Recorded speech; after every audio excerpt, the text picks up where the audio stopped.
J'ai mis ma plus belle chemise. Non mais ce serait bien que tu sois là sur le plateau. J'allais dire une vanne, mais et Marcus justement en parlait comme un Pokémon légendaire. Il arrive directement quand on parle de lui. Salut Marcus. Merci d'être présent sur le plateau. Salut. Est-ce que pas en retard? Non, mais parfait. Il n'y a jamais de retard. J'ai réussi à meubler. J'avais plus de. Ah, c'est très fort. Non, mais c'est très fort ce que tu as fait.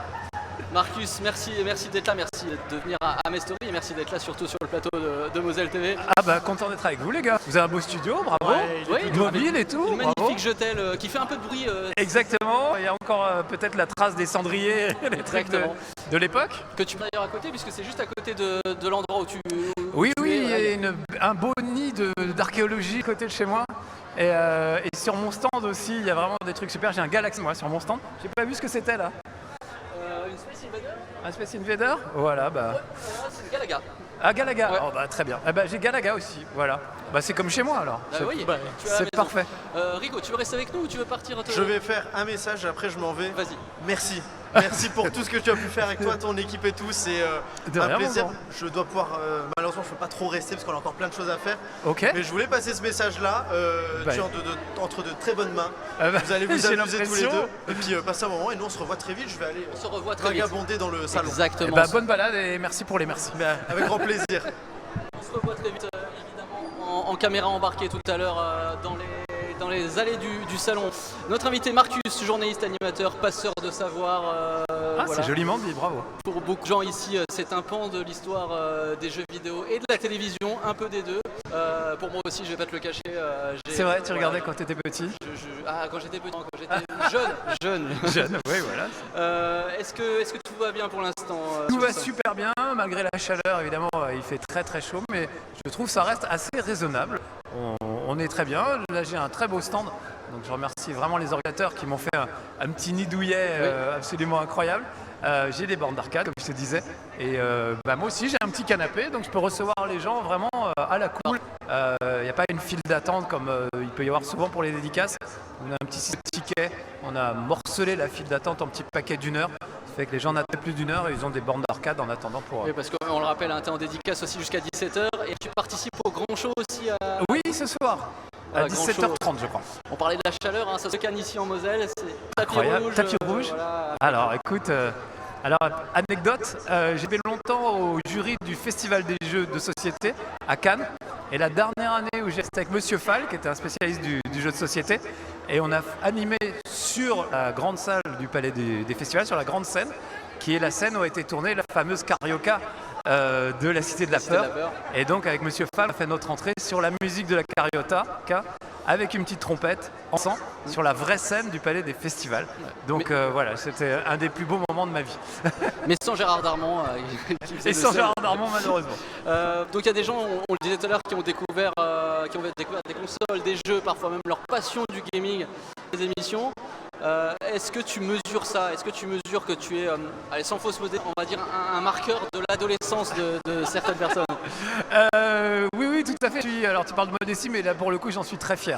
C'est-à-dire que vraiment beaucoup de gens viennent me voir en me disant je te regardais quand j'étais petit et j'ai vraiment gardé un très bon souvenir de tes émissions, de Game One dans l'ensemble. Et il y a un truc que je repère de plus en plus. Beaucoup de gens viennent en me disant je n'avais pas Game One, mais j'allais chez mon papa, mes parents étaient divorcés, j'allais chez mon grand-père, j'allais chez mon meilleur. Et c'est un souvenir hyper fort que je partage avec quelqu'un que j'aime. Et si tu veux, ça multiplie par 10 l'affection que les gens peuvent avoir pour la chaîne. Parce que c'est relié à un souvenir d'enfance précis, d'une personne de leur entourage précise. Et je trouve qu'il y a peu de chaînes qui ont cette force-là. Tout le monde avait TF1, France 2, etc. Mais il n'y avait pas tout le monde qui avait Game One. Et du coup, partager ça avec un ami qui était proche, c'était un plaisir supplémentaire. Donc je vois à quel point ça s'inscrit vraiment dans la vie des gens profondément, bien plus que n'importe quelle autre émission ou chaîne en fait. Il y a aussi toujours le côté, de toute façon, quand on fait la télévision, on entre chez les gens et oui. il y a un petit côté aussi affect qui joue quand on est à la télévision. Je suis allé en Algérie pour la Comic Con Alger. Et des gens me disaient, en Algérie à l'époque, on n'avait pas forcément les consoles, ou c'était en import et très cher. Et quand toi, tu jouais Zelda Ocarina of Time sur Nintendo 64, tu jouais dans mon salon. Et donc sur ma télé de mon salon, il y avait Zelda Ocarina of Time, avec qui je jouais pas très bien, mais j'avais l'impression d'avoir la console et le jeu chez moi. Et c'était un truc aussi très fort qui les a marqués. Donc, je pense qu'il y a plein de gens qui avaient non seulement un jeu vidéo pas chez eux, qui était tout à coup vraiment chez eux dans leur salon, avec en plus l'ami qui va avec, qui normalement est sur le canapé à côté de toi à partager des pizzas. Donc moi je suis l'ami dans la télé de plein de gens qui étaient adolescents et je suis très fier de ça en fait. Oui, parce qu'on le rappelle, Game One c'était sur le satellite à l'époque. Je confirme, moi j'allais chez mes grands-parents pour pouvoir avoir Game One. Tu vois, voilà, c'est dingue. J'ai aussi ce petit côté affect. Ouais, parce avec que tes grands-parents. Je le ramène à quelque chose.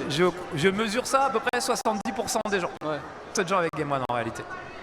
Alors pour la plupart des jeunes aussi qui n'ont pas connu toute cette époque, on parle d'une époque où Internet ça n'existait pas, où les jeux vidéo c'était même un peu un truc de niche et que de geeks, et les geeks on les voyait, on en a parlé tout à l'heure avec Bardakov, avec Julien. Julien était là tout à l'heure. On ouais. a parlé du que voilà, lui était rôliste comme moi et qu'on était des satanistes à l'époque. Exactement. Là, c'est un peu pareil avec Vous les jeux l'êtes vidéo. toujours, techniquement.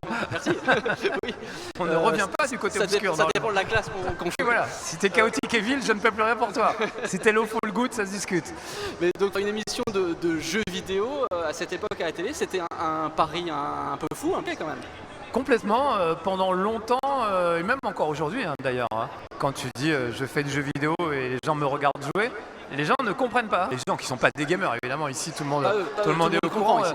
Mais quand tu dis, mais attends, tu joues à la vidéo, les gens te regardent, par exemple Twitch, tu essaies d'expliquer Twitch à des gens qui ne savent pas ce que c'est. Alors déjà, c'est level 1 finalement. Je devrais toucher de l'argent sur Twitch. Oui. Mais bon. Et ils disent, mais c'est débile de regarder quelqu'un jouer. Je dis, mais quand tu regardes un match de foot, c'est pas toi sur le terrain en train de jouer, tu regardes bien des gens en train de jouer. Alors, je vois pas où est la différence. La différence, c'est qu'en plus, moi, je joue mal, alors que les joueurs de foot sont censés jouer bien. Donc, voilà. Et comme ça, les gens se reconnaissent. Voilà, exactement. Alors, c'est la clé marketing de toute ma carrière, c'est que les gens aient dans la télé quelqu'un qui est pas forcément meilleur qu'eux. À la télé, tout le monde est meilleur que toi, plus beau, plus riche, etc. Il n'y a pas un côté professoral comme ça, justement. Oui, voilà, il n'y a pas cette notion de « regardez, je vais vous faire voir ». Il y a ce côté je vais faire ce que je peux, souhaitez-moi bonne chance », qui me rend plus sympathique qu'un animateur qui serait dans la performance et tout ça. Et moi, c'est pas du tout mon truc. Je suis comme toi de l'école du jeu de rôle. Pour moi, peu importe qu'on joue, quand on joue, peu importe qu'on gagne ou qu'on perde, du moment qu'on a passé un bon moment, on a gagné. Voilà. Donc j'essaie de faire passer ça aussi dans le jeu vidéo. C'est très difficile pour ceux qui ont essayé de parler et jouer en même temps. Il faut choisir. Soit on fait des bonnes vannes, soit on joue à peu près correctement. Moi, j'ai choisi les vannes, clairement. Donc voilà, je trouve que j'essaie de passer ça et de dire, peu importe la performance, on va s'amuser ensemble. Et si vous voulez faire de la performance chez vous, allez-y, très bien. Alors c'est marrant, tu vas voir, pour moi, l'adolescence, pour mon adolescence, il y a 3 personnes qui faisaient de la pop culture à la télé. Et tu vas voir les noms, c'est marrant. Il y avait Flo Gazan qui faisait 3 fois plus net. Je sais pas si tu te rappelles de cette émission. Oui, tout à fait. J'étais à la fac avec Florian Gazan. C'est incroyable. Il y avait Level One évidemment, et il y avait Télévisateur avec Cyril de Revet. Bien sûr, Cyril qui est un pote aussi. Il y en a un qui est parti conduire des voitures chez Turbo, il y a l'autre qui fait du foot sur l'équipe TV. Toi, t'as resté jeux vidéo. Oui, exactement. Et les autres n'ont pas voulu de moi. J'ai pas essayé de m'enfuir en même temps. C'est très bien à Game One, jusqu'à ce que ça ferme en fait. Mais oui, c'est très bien. Ils ont fait des parcours différents, chacun selon ses passions. Ça, c'est assez génial. Je pense que Florian, il avait peut-être d'autres envies, peut-être aussi de scénariste, des choses comme ça. Quand on était à la fac ensemble, c'était le pote d'un de mes meilleurs potes, et ils écrivaient des petits scénarios de parodies de Star Trek. Ils faisaient des faux épisodes de Star Trek un peu rigolos, comme aurait pu le faire les nuls à l'époque, etc. Ouais. Donc voilà, Florian, elle a très bien mené ça, presque plus en radio, dans des choses comme ça aussi. Et puis Cyril, lui, il a toujours été passionné de voitures. Déjà à l'époque, si tu regardes bien, dans Télévisateur 2, il jouait beaucoup à des jeux de bagnole sur Mega Drive. Mais toi aussi, et on en parlera moi tout à l'heure. Moi aussi, je joue mal. Mais c'était plus Paris-Marseille. Oui, t'as connu. Okay. Il y avait un peu de scepticisme à l'époque de la part des dirigeants ou même de tes collègues, de tes pairs de la presse. Alors à Game One, vraiment, c'était un nid de geeks. Donc là, il n'y avait aucun doute. Il y avait un doute sur le fait que, est-ce que moi, je suis capable de faire ça? C'était nouveau, personne ne l'avait jamais fait. Et quand on a commencé à faire ça, Patrick Giordano, le directeur des programmes, me dit oui, bon bah essaye si tu veux, on va voir ce que ça donne, mais il n'y croyait pas. Moi je venais de la presse écrite, j'aimais bien avoir le temps d'écrire, de faire des vannes, je n'étais pas du tout doué en impro. Tu aurais vu mon premier passage à la télé où je suis interviewé, je transpire, j'ai des boutons, je suis pas à l'aise du tout, jamais tu te serais dit ce gars-là va faire de la télé. Moi-même, j'avais pas forcément envie de montrer ma tête à la télé. Pour moi, la notoriété idéale, c'est celle des gens qui écrivaient les guignols de l'info, qui faisaient rire la France entière, mais on ne connaissait pas leur visage. Pour moi, ça, c'est très bien. On aime ton travail, peu importe la personne qui est derrière.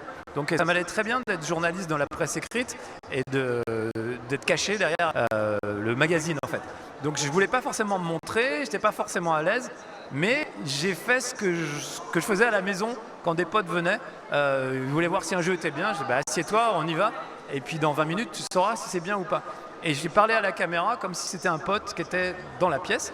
En l'occurrence, il y avait Pierre Boulet, réalisateur, et Cédric, l'ingénieur du son. Donc moi, pour vaincre ma timidité naturelle, je parlais à ces deux-là et j'essayais de les faire rire en fait. Et du coup, j'oubliais la caméra. Et le dommage collatéral, c'est vous, c'est les gens qui regardaient ça à l'époque et qui ont perçu ça comme si je leur parlais directement. Ce qui était le cas au final. Donc ça a bien marché et ça m'a permis de me mettre à l'aise. Donc cette période-là, tu viens d'en parler, donc il y a Game One, mais il y a eu aussi une période presse écrite, papier. Ouais. Alors je vais faire un petit peu de pub pour moi pour une fois. J'ai lancé en 2000 un site qui s'appelle Game Trip, qui est un des plus grands sites de rétro gaming en France aujourd'hui. Et quand on lancé, l'inspiration, c'était, on a appelé ça le ton joystick. Le ton joystick qui est devenu après Canard PC. Il s'est un peu exporté sur Canard PC, voilà. C'était un ton, c'était quelque chose que vous cherchiez à l'époque ou c'était juste vous étiez une bande de potes et vous vous amusez? Complètement. J'ai travaillé un tout petit peu à Joystick, j'ai fait quelques piges pour Joystick, mais très peu. J'ai commencé à Micro News, qui était un magazine à l'époque qui faisait vraiment la synthèse entre d'un côté Tilt, qui était vraiment la référence, c'est le premier magazine. J'ai travaillé plus tard à Tilt. Et de l'autre côté, il y avait Hebdogiciel, qui était l'équivalent de Canard PC, peut-être plus trash que Canard PC. Et Micro News était le bon mix entre les deux. Il y avait beaucoup de photos des jeux, c'était bien écrit et c'était drôle à lire. Et quand j'ai acheté ce magazine, je me suis dit, oh là, c'est vraiment mieux, je vais acheter ça tout le temps. Et tous ces magazines avaient ce ton un peu quand même ouais, détaché. Alors pas tous. Tilt, c'était un peu les cahiers du cinéma, oui. C'est très sérieux, très sage. Et moi, j'avais pas forcément envie de ça. Donc j'ai acheté Micro News, il y avait une petite annonce à la fin, ils cherchaient des testeurs. J'ai envoyé mon CV et ils m'ont embauché et c'est comme ça que j'ai commencé ma carrière. Donc à Micro News, avec ce ton-là, tu regardes mes premiers tests, ça fait des vannes sur la petite maison dans la prairie, trucs comme ça. Donc j'ai vraiment, moi j'aimais bien que ce soit agréable à lire et j'ai toujours essayé de garder ça dans l'écriture. Et après évidemment à la télé c'est resté. Et pour te dire, plus tard, quand je suis arrivé à Tilt, avec toute une nouvelle équipe, on a essayé de secouer un peu Tilt et que Tilt devienne un peu plus drôle, etc. Parce que vraiment, pour moi, c'est très important. Quand on fait du jeu vidéo, c'est fun et il faut que ce soit marrant à regarder. Donc Tilt, ça a été aussi Console Plus. Et par exemple, Console Plus, on a créé le personnage du Killer, qui était un personnage qui cassait les jeux vidéo, etc. C'était très trash par rapport à l'image très sage de Tilt. Oui, ça se faisait pas trop à l'époque. Voilà. Donc on a toujours essayé d'un peu de casser les codes, d'avancer, de pousser le bouchon, de faire de l'humour, etc. Et aujourd'hui encore, moi j'achète Canard PC tous les mois. C'est mon magazine préféré. J'adore leur écriture. Ils me font mourir de rire à chaque fois. Donc pour moi, c'est les derniers vestiges de la presse écrite. Ouais. Et je suis très très fidèle à Canard PC. On pense à Lord Casque Noir, j'en ai déjà parlé Lord dans d'autres émissions. Tout à fait, qui m'avait fait travailler à Joystick, j'ai fait quelques piges pour lui. Qui était un des piliers de cette période. Et on pense à lui. C'était quoi l'esprit Game One pour toi? Comment tu définis l'esprit Game One? L'esprit Game One, c'est un peu comme l'Esplanade, sachant que Game One a été créé par Canal+, à l'origine, et que moi, j'étais très fan de Canal+, j'ai été élevé au guignol de l'info, etc. Les nuls, etc. Donc vraiment, pour moi, Canal+, c'était l'âge incroyable. J'étais pas forcément abonné, mais je regarde tous les programmes en clair, de Koné Garcia, etc. Nulle part ailleurs. J'ai vraiment été élevé à ça. Donc avoir la chance de travailler pour une chaîne de jeux vidéo créée par Canal+, c'était génial. Juste avant Game One, j'ai travaillé pour Cyberflash, qui était une émission qui tous les soirs parlait de jeux vidéo, d'internet, en clair à 19h, avant les guignols et tout ça. Donc ça, c'était une chance incroyable. Et déjà là, on pouvait développer un peu le ton Canal, quoi. Donc voilà, c'était pas toujours facile, mais quand même. Et quand on a créé Game One, c'était génial en tant que journaliste venant de la presse écrite de se dire on a une chaîne à créer, on a une grille à remplir et on fait ce qu'on veut. C'était une page blanche vraiment. Ah, c'est tout, il y avait rien de prévu. Quand je travaillais pour Cyberflash, on faisait des petits tests de jeux de 2 minutes 30. Ça veut dire tu veux montrer Final Fantasy en 2 minutes 30, t'imagines bien que ça va être compliqué. Tu vas y jouer pendant une journée entière, ce qui est très peu par rapport à la taille du jeu. Tu vas filmer 5 heures de rush et tu vas devoir jouer dans les 5 heures de rush les 2 minutes 30 les plus intéressantes. ça va être les cinématiques par exemple, et puis tu vas écrire ton texte, etc. Ça fait un truc super spectaculaire, mais ça donne pas vraiment une idée de ce qu'est le jeu vraiment. Avec Level 1, on lançait Final Fantasy, on voyait qu'il y avait un temps de chargement, on voyait que d'un écran à l'autre, il y avait un écran noir pendant 30 secondes qui paraissait très longue. On voyait qu'après la cinématique magnifique et virevoltante, les 3 gros pixels qui sautillaient sur place en attendant de se foutre sur la gueule, bah tu vois, c'est un outil qui permettait de juger un jeu vidéo bien mieux que les 2 minutes 30. Et accessoirement, on fait les 2 jours de tournage, de test et de montage pour obtenir 2 minutes 30. Un Level 1, il est fait en minutes. Tu lances la caméra, c'est un plan séquence, en 20 minutes, il est terminé. Il y a une journée de préparation, évidemment, en amont pour jouer au jeu et isoler les 20 minutes les plus représentatives. Mais en tout cas, on avait une grille entière à remplir. Donc économiquement, Level 1 était aussi très intéressant pour Game One. Tu faisais du 2 minutes 30. Tu faisais déjà du TikTok à l'époque, en fait. C'était déjà du TikTok, ouais. Exactement. C'était déjà des Reels. Voilà. Oui, c'est vrai, c'était un Reels quand on y... Alors on le rappelle, hein, la chaîne Game One a fermé. Oui, malheureusement, en décembre. T'en as pensé quoi de cette vague qui mélangeait alors indignation, tristesse des gens qui ont clamé leur amour pour une chaîne qui avait 30 ans? Ça va te faire quand même un petit pincement au cœur de voir ça. Ah bien sûr, bah, pour nous les premiers, et puis pour les gens qui nous suivaient depuis 30 ans, le fait que ça s'arrête de manière aussi abrupte est quand même choquant. C'est une chaîne qui a fait l'histoire du jeu vidéo. Maintenant, aujourd'hui, évidemment, il y a Internet, mais nous, on continuait à faire ce qu'on aimait et on était suivis. Hein. La chaîne était bénéficiaire, donc elle gagnait quelque chose comme 2 millions par an. On avait 3 millions de spectateurs sur cette chaîne, des gens qui nous suivaient depuis plus de 30 ans. Donc c'était pas, ça n'a pas fermé parce que Internet est arrivé et que la télé c'est fini. On avait toujours des gens qui venaient, mais simplement on a été racheté par un gros groupe américain, Paramount, qui eux veulent juste concurrencer Netflix. Ils ont besoin du catalogue de films de Paramount et ils n'ont pas besoin de Game One. Ça ne leur sert à rien. Et 3 millions par an, enfin 2 millions par an pour eux, c'est des pièces jaunes. Ils ont racheté Warner pour 100 milliards de dollars. Donc toi, tu arrives avec tes 3 millions, même 2 millions, bah, c'est ridicule pour eux. Donc ils ont fermé. Game One, c'était 8 salariés. Et puis des gens comme moi qui gravitaient tout autour. Pour eux, c'est rien de virer 8 salariés français d'une chaîne obscure qu'ils ne connaissent pas. C'est David Ellison, le PDG, aussi PDG d'Oracle. Il y a un mois, ils ont viré 20 000 personnes par mai en une journée. Des gens qui travaillaient pour eux depuis 10 ans. Donc quand on est à ce niveau-là de cynisme et d'ingratitude, c'est pas une petite chaîne française que tu connais même pas, que tu as racheté sans t'en rendre compte, qui va leur poser problème. Voilà. Cette indépendance-là que tu cherches, c'est quelque chose que tu portes à cœur aussi. C'est pour ça qu'à une époque, ça avait un petit peu clashé avec Game One, justement. C'était très important pour moi. Très vite à Game One, j'ai vu que j'ai eu un lien avec vous qui était très fort. Et un lien de confiance. C'est-à-dire qu'il y a pas mal de Level 1 sur Dora, c'est même les plus drôles, où le jeu est vraiment à chier. Et je le dis vraiment. Je me souviens d'un jeu qui s'appelle Aqua GT, c'est des courses de hors-bord dans la piste, c'est un anneau, quoi. Et il y a 23 tours à faire, et l'IA est nulle, ils sont toujours derrière toi, donc tu es tout seul avec ton bateau à faire 23 tours. Et bon, voilà, et je disais, bon, écoutez, on s'emmerde, on est au 18e tour, il y en a encore plein. Changer de chaîne, moi je suis obligé je reste, mais je vous autorise à changer de chaîne, mais ça. Ouais. Et à la fin, j'avais un slogan super, c'est à quoi GT, à quoi ça sert de l'acheter si c'est pour le GT. Bon ben des trucs comme ça, je voulais pouvoir continuer à les faire, y compris sur des jeux d'infogrames, genre un objectif aventure, alors qu'on était racheté par Infogrames. Donc doute bien que j'étais pas du tout content. Objectif aventure, je peux pas te laisser dire ça, j'adore ce jeu. T'adores Oui, c'est vrai, tu es là alors du coup. Le joueur du grenier t'en parlerait aussi bien que moi, mais voilà. Donc quand Info m'est arrivé, c'est un peu la fête est finie. Maintenant, nos jeux sont super et tous les gens qui nous passent de la pub, leurs jeux sont super, qu'on a besoin d'argent. Et moi, je me suis dit, ok, dans 2 mois, tous les gens qui achetaient des jeux en me faisant confiance vont me détester parce que je leur aurais fait acheter Tintin Objectif Aventure en disant, allez-y, c'est super. Et non pas, vous aimez Tintin, avec 60 €, achetez-vous les albums de Tintin. C'est ce que j'ai fait en fait.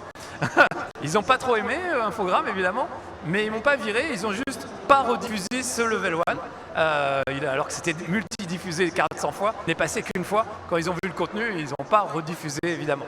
Pour moi, c'est moi j'étais journaliste, j'avais ma carte de presse, je faisais mon travail et mon travail n'était pas de vendre des jeux, mais de critiquer des jeux. Donc j'ai décidé de partir. J'étais journaliste, j'ai pu faire jouer ma cause de cons, qui a une chance inouïe, puisque du coup tu peux partir avec des indemnités, ce qui n'est pas le cas quand tu démissionnes dans n'importe quel autre boulot. Donc c'était courageux de partir parce que je n'avais aucune idée de ce que j'allais faire après, il n'y avait aucune autre chaîne, il n'y avait pas internet à l'époque, donc je ne savais pas ce que j'allais faire. Je savais juste que si je restais, j'allais perdre la confiance des gens qui m'aimaient bien et ça je voulais vraiment pas le faire. Donc voilà pourquoi je suis parti. Game One qui pourrait revenir d'ailleurs en 2026, il y a des... Alors, on aimerait parce qu'il y a des fois... Voilà, en gros, c'est en discussion. En discussion, il y a deux choses, il y a deux gros projets.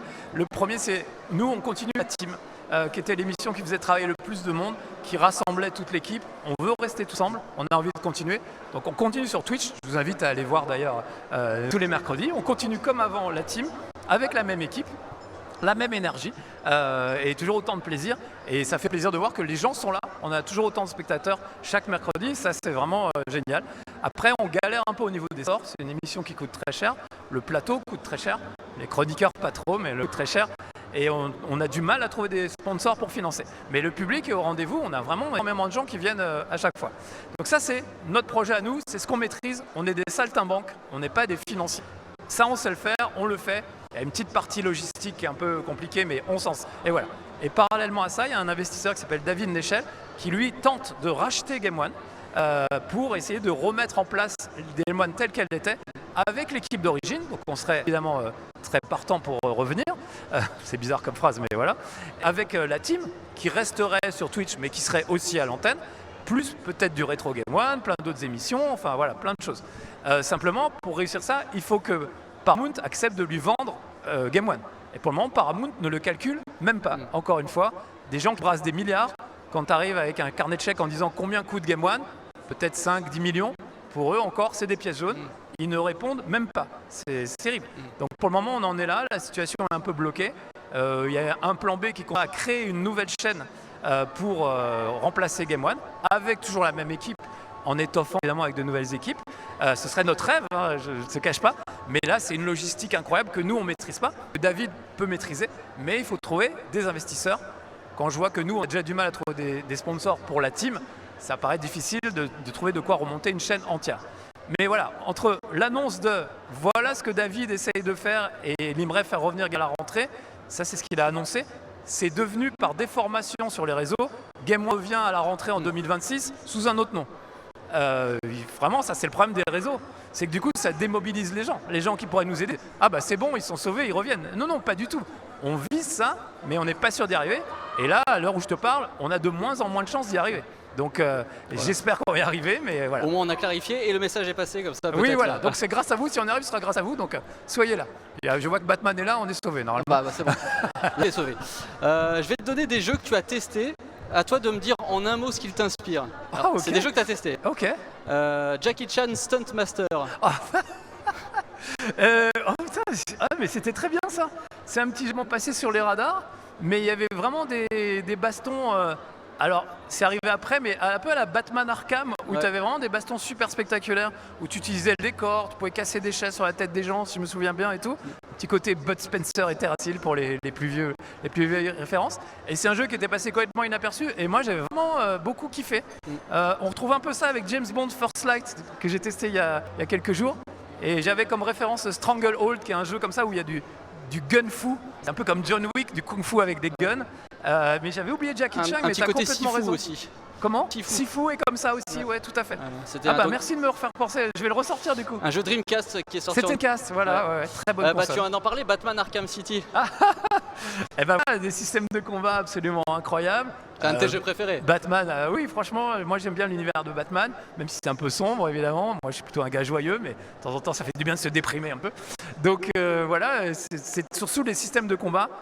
Après, tout le monde a pris ça comme une nouveauté, mais en réalité, si tu regardes bien les premiers Spider-Man d'Activision sur console, il y a déjà ce système de combat extrêmement varié. Le fait de suspendre au plafond, saucissonner les mecs avec la toile, etc. Batman fait la même chose avec le Batarang, etc.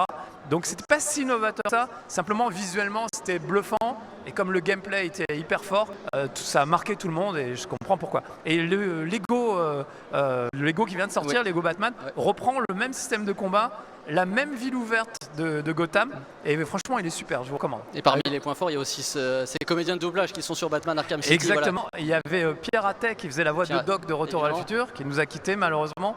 Et qui fait la voix du Joker. Et Adrien Antoine qui fait Batman. Channel 5. Oh là là. Je suis toujours amoureux de Oulala toutes ces années après. Quand on me demande mon perso de jeu préféré, c'est souvent Oulala qui sort. J'avais trouvé ça génial. Déjà, la Dreamcast était une super console qui avait quasiment que des bons jeux et dans des styles très différents.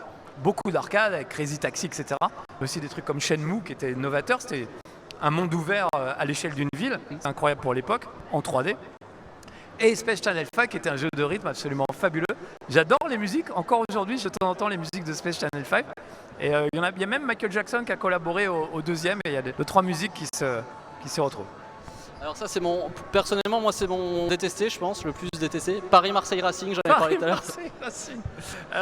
Dans mon souvenir le jeu n'est pas très bon mais on avait fait un level 1 très rigolo avec Juliette, on était le papa et la maman, on conduisait et derrière nous il y avait Jean Buisson et Sébastien Floch qui travaillait avec moi à l'époque, qui faisaient nos enfants un petit peu turbulents et on avait vraiment...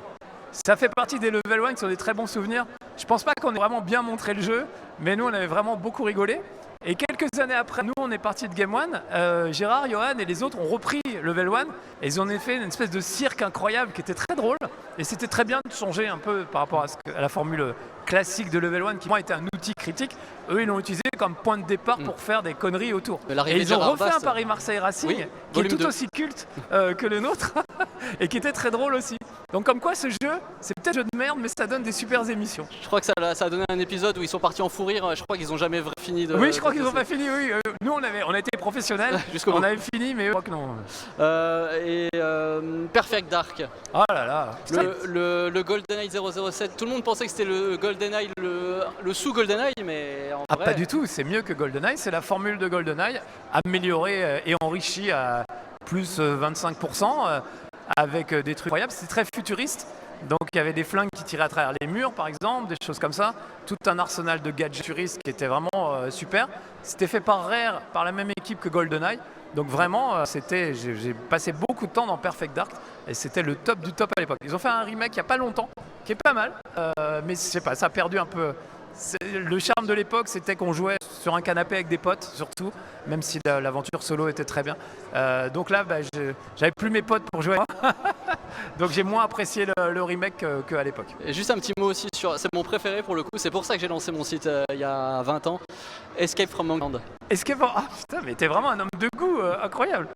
Escape from Monkey Island, voilà, à cette époque où les jeux d'aventure, déjà c'était passionnant parce qu'il y avait un scénario intéressant, plein d'énigmes et évidemment coup d'humour. Ron Gilbert. Très important. Ouais. C'est presque c'est une comédie. Monkey Island, Day of the Tentacle, tout ça c'est vraiment des comédies. Et visuellement, tu prends Day of the Tentacle, c'est un véritable dessin animé. Et technologiquement, c'est ce qu'on essayait d'avoir dans le jeu de l'époque où on en était encore à Mario, qui était que quelques pixels pas très bien animés par rapport à ce que tu peux voir dans Day of the Tentacle, qui ressemble à un dessin animé du samedi matin. Max et Steve Purcell, qui est un dessinateur. Et faut se dire qu'à l'époque, ces jeux d'aventure qui nous paraissent ringards étaient technologiquement en avance, visuellement, c'était 1000 fois plus beau que n'importe quel jeu vidéo, jeu de plateforme. Donc il y avait aussi ce côté technologique qui était hyper bluffant. Et quand quelqu'un qui ne connaissait pas les jeux vidéo sur Sam & Max ou Day of the Tentacle, il disait « Waouh, les jeux vidéo, c'est devenu incroyable ». Aujourd'hui, le genre a un peu mal vieilli, c'est très lent, mais moi j'ai toujours plaisir à en faire de temps en temps. J'aime avoir le choix des dialogues. Chaque dialogue est rigolo, alors tu as envie de essayer toutes les phrases pour voir. Souvent c'était doublé en français pour certains jeux, tu vois, donc vraiment j'ai gardé un très bon souvenir de ça et Monkey Island c'est le GOAT, j'ai envie de te dire. En parlant des point and click d'ailleurs, il y a un comédien de doublage qui est là actuellement, Manu Curtil évidemment, qui a fait la voix d'un de mon deuxième sans doute préféré, qui a fait la voix de George Stobart dans Les Chevaliers Baphomet. Dans Les Chevaliers Baphomet. Voilà, ah mais je ne savais pas que c'était Emmanuel Curtil, il incroyable. A fait quelques voix. Ah bah écoute, tu m'apprends un truc. J'ai encore dans la tête la réplique, j'aime beaucoup cette petite culotte imbolée au lait. Et il y a un accent allemand alors que les ancêtres américains. J'ai toujours le début, c'est alors que je me relevais, tout ce que je pouvais entendre était le bourdonnement lointain des voitures. Oh, c'est le début ça t'a marqué, ok. Voilà. On termine par le petit questionnaire qu'on va faire à chaque invité. Tu réponds du tac au tac très rapidement. Ok. C'est pas très compliqué. Quel jeu tu pourrais refaire 10 fois sans te lasser? C'est dur. C'est dur. Je pense à Red Dead Redemption tout de suite. C'est vraiment un des trucs qui m'a le plus... Le premier? Le 2. Ouais, le premier aussi, mais non, plus le 2. Le 2 est tellement... Quand tu vois aujourd'hui les jeux les plus beaux qui puissent sortir, tu les comptes Red Dead Redemption, tu t'aperçois qu'ils avaient une avance absolument incroyable. C'est pour ça que les gens attendent autant GTA 6, c'est que Rockstar, vraiment, c'est les boss de fin de niveau ultime et personne ne peut les vaincre, quoi. Voilà. Quel objet geek tu rêverais d'avoir chez toi? Un truc Même que s'il j'aimerais n'existe pas. d'avoir. Ma femme serait pas d'accord, mais j'adorerais avoir un X-Wing grandeur nature. Ça prend de la place, ouais. J'étais allé au Geek Days à Lille et il y avait un mec qui l'avait fait. Le mec est garagiste, donc il l'a fait avec des vraies tôles de voiture. Donc c'est pas du plastique ou de la résine, c'est vraiment du solide, quoi. Et donc je suis rentré là, à chaque fois je ramène des petits jouets, des trucs, et ma femme m'engueule. Elle me dit mais tu t'en as déjà mis et tout ça. Je dis écoute, je reviens de Lille, le mec avait un X-Wing dans son jardin. Que tu vois un X-Wing dans notre jardin? Non, pas encore. Donc ça va, je peux ramener une figurine de Dark Vador, ça va pas gêner. Donc ça me sert d'argument en plus auprès de ma femme pour justifier mes petites turpitudes de collectionneur. Il y a une porte des étoiles de 6 mètres de haut là-bas si tu veux la récupérer. C'est magnifique. Et enfin, le costume le plus impressionnant que tu aies vu en convention, aujourd'hui ou ailleurs? J'ai un pote qui a un costume de Predator, Mike, qui est absolument hallucinant, avec les mandibules qui bougent et tout. Il a des lentilles pour les yeux, enfin c'est incroyable. Et il m'a fait l'honneur de venir chez Marcus à l'époque de No Life. Et on a joué à Predator, il a joué en costume avec ses pattes et griffes de Predator, c'était absolument incroyable. Oui, c'est un des trucs les plus réussis. Ça pourrait vraiment être dans un film sans problème, c'est très très réussi. On te retrouve où là dans les jours à venir? C'est quoi ton actu? Donc tu nous as parlé du Twitch tout à l'heure. Tout à fait. Alors sur ma chaîne Twitch évidemment, avant c'est tous les jeudis. Maintenant c'est le lundi soir, le jeudi, un peu un peu tout le temps. Le mercredi avec la team, bien entendu. Voilà. Et là ce week-end, je profite de ton micro. On est en train de lancer une grande opération avec mon ami Jean Pat, qui était directeur des programmes Game One à l'époque, avec lequel on a sauvé les archives de Game One que Infogrames mettait à poubelle. On est vraiment allé les chercher dans la benne à ordures et tous les soirs pendant nos 2 préavis, on ramenait des sacs à dos très lourds avec des cassettes bêta sur lesquelles il y avait les premiers Level 1, les premières émissions de Game One, etc. Jean Pat a sauvegardé tout ça et il a créé une chaîne qui s'appelle Histoire de la télévision et qui permet de revoir toutes ces archives. Ce week-end, on est en train de faire un marathon sur ma chaîne, pour aller sur ma chaîne Twitch, pour s'abonner, alors pas à ma chaîne, si vous le faites tant mieux, mais à la chaîne de Jean Pat, pas sa chaîne Twitch, mais HDL TV, Histoire de la télévision, propose d'autres archives aussi de micro-kids, de plein de trucs geeks à la télé.